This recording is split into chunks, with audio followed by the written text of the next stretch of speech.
যতদিন পর্যন্ত ভারতের মুসলমানদের অধিকার নিশ্চিত না করা হবে, বাংলাদেশ, আফগানিস্তান, পাকিস্তান সহ মুসলিম ভূখণ্ডগুলোর বিরুদ্ধে তার অব্যাহত ষড়যন্ত্র থেকে সে নিজের পদক্ষেপকে প্রত্যাহার না করবে, ততদিন পর্যন্ত নরঘাতককে বাংলাদেশে অবাঞ্ছিত ঘোষণা করলাম, অবাঞ্ছিত ঘোষণা করলাম।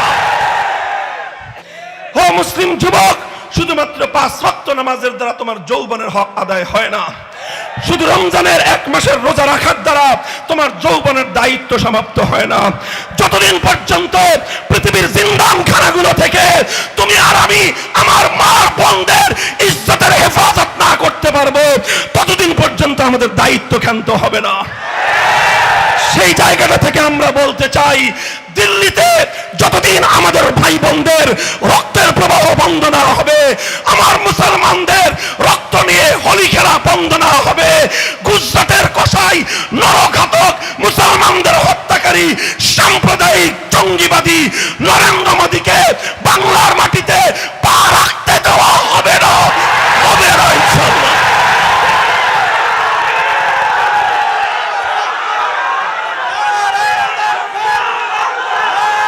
আমাদের কথা পরিষ্কার, আমাদের বাংলাদেশের আভ্যন্তরীণ রাজনীতি নিয়ে অনেক বিরোধ থাকতে পারে, কিন্তু বাংলাদেশের স্বাধীনতা নিয়ে কোনো বিতর্ক নেই। বাংলাদেশের স্বাধীনতার ব্যাপারে কোনো মতপার্থক্য নেই।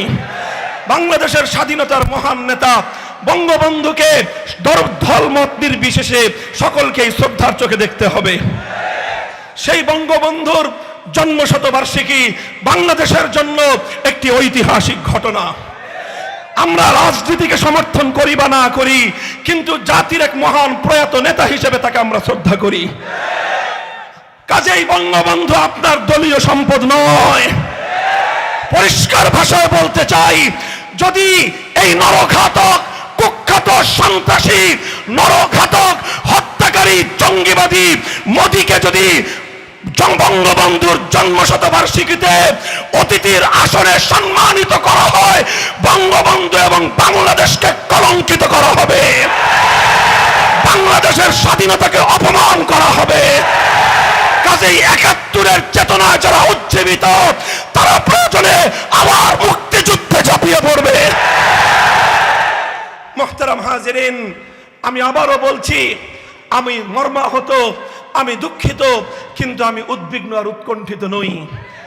আমার কাছে যেন মনে হচ্ছে নরেন্দ্র মোদীর মাধ্যমে আল্লাহ পাক রব্বুল আলামিন গজওয়াতুল হিন্দের পরিবেশ নিশ্চিত করে দিচ্ছেন।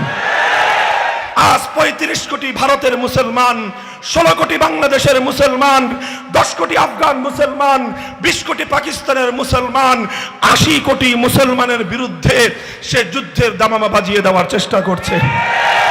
আমরা আমাদের অবস্থান পরিষ্কার করি, আমরা যুদ্ধ চাই না, শান্তি চাই। আমরা লড়াই চাই না, বন্ধুত্ব চাই। কিন্তু যদি মনে করবেন 80 কোটি মুসলমানের ভাগ্য নিয়ে ছিনিমিনি খেলবার পায়তারা করা হয়, মুসলিম ভূখণ্ড এই বাংলাদেশ সহ অন্যান্য মুসলিম ভূখণ্ডগুলোকে যদি বিশ্ব দরবারে কলঙ্কিত করবার অপচেষ্টা চালানো হয়, 80 কোটি মুসলমান গজওয়াতুল হিন্দের তারা হাতিয়ার নিয়ে যুদ্ধের ময়দানে যেতে প্রস্তুত।